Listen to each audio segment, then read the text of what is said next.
بسم اللہ الرحمن الرحیم۔ حضرت عائشہ صدیقہ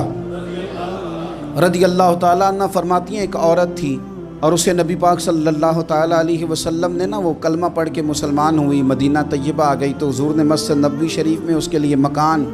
ایک سادہ سا کمرہ ساتھ مسجد کے بنوا دیا، وہیں رہنے لگی۔ اکثر وہ سیدہ طیبہ کے پاس آتی تو حضرت عائشہ صدیقہ رضی اللہ تعالیٰ عنہ فرماتی ہیں وہ بڑی باتیں سناتی اور آخر میں کہتی وہ ہار والا دن بھی بڑا عجیب دن تھا اور میرے رب کی قدرتوں کا دن تھا، وہ بھی بڑا عجیب دن تھا۔ سیدہ عائشہ صدیقہ رضی اللہ تعالیٰ عنہ ایک دن فرمانے لگی کہ تو ہار والے دن کا بڑا ذکر کرتی ہے، وہ کیا دن تھا؟ تو خاتون کہنے لگی اماں جی وہ دن تھا جب میرے رب پر بھروسہ اور مضبوط ہو گیا، جس دن میرا اپنے رب پر توکل اور بڑھا، میرے ایمان میں یقین میں اور پختگی آئی۔ کہنے لگی میں ایک گھر کی کنیز تھی، نوکرانی تھی، اس گھر میں ایک بچی تھی جس کے پاس سونے چاندی ہیرے جواہرات کا ہار تھا۔ اس زمانے میں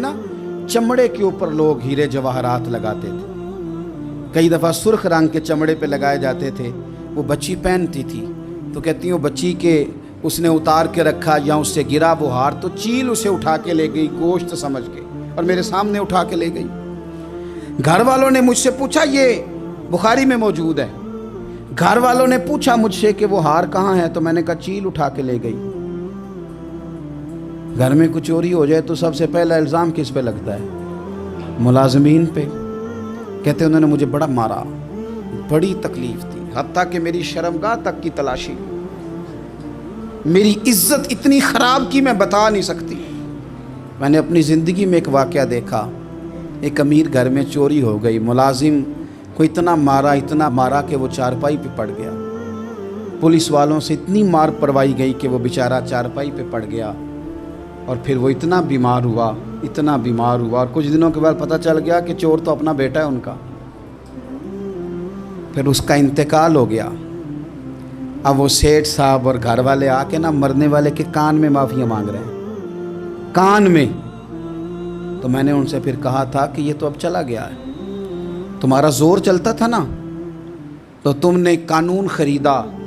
اور تم نے اسے جتنا ہو سکا تم نے اسے مار پڑوائی، تمہارے پاس جو عدالتیں تھیں تم نے وہاں کارروائی کی، اب ایک عدالت قیامت کے دن لگے گی۔ یہ کمزور تھا نا، کچھ کر نہیں سکا۔ میرے نبی پاک صلی اللہ علیہ وسلم نے فرمایا سن لو، اگر سینگ والی بکری نے بغیر سینگ والی بکری کو تکلیف دی ہوگی نا تو قیامت کے دن اسے بھی بدلہ دینا پڑے گا کہ تیرے پاس سینگ تھے اور تو نے اسے مارا تھا۔ وہ خاتون عرض کرتی ہے سیدہ عائشہ کی خدمت میں کہ مجھے بڑا مارا، مجھے تکلیف دی، میں کہہ رہی تھی کہ میرے سامنے چیل لے گئی ہے پر وہ نہیں مان رہے تھے، اماں جی انہوں نے مجھے بڑا مارا۔ حضرت عائشہ صدیقہ کہتی ہیں پھر کیا ہوا؟ کہنے لگی اماں جی جب کوئی میرا مددگار نہ رہا،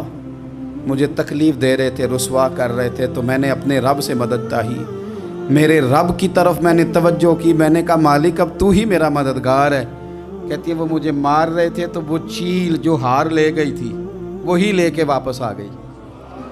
اور ہمارے سروں کے قریب لا کے اس نے جب اس ہار کو پھینکا وہ مجھے چھوڑ کے سائیڈ پہ ہوئے، وہ میری بے گناہی جان گئے، لیکن آپ کو بتاؤں اس دن سے میرا اپنے رب پر یقین اور بڑھ گیا۔ مجھے سمجھ آ گئی کہ جب انسان پورا ٹوٹ جاتا ہے اور جب کوئی چاروں جانب اس کا مددگار نہیں ہوتا تو رب تو ہوتا ہے نا، اللہ تو اس کا مددگار ہوتا ہے نا، وہ تو پھر اپنے اس بندے کی مدد کرتا ہے نا، پھر وہ تو توانائی دیتا ہے نا، وہ تنہا نہیں چھوڑتا، وہ تو آنسوؤں والوں کے آنسوؤں پہ بڑا کرم فرماتا ہے، وہ تو قسم پرسی میں آ جاتا ہے، اس کی رحمت بڑھ کے استقبال کر لیتی ہے۔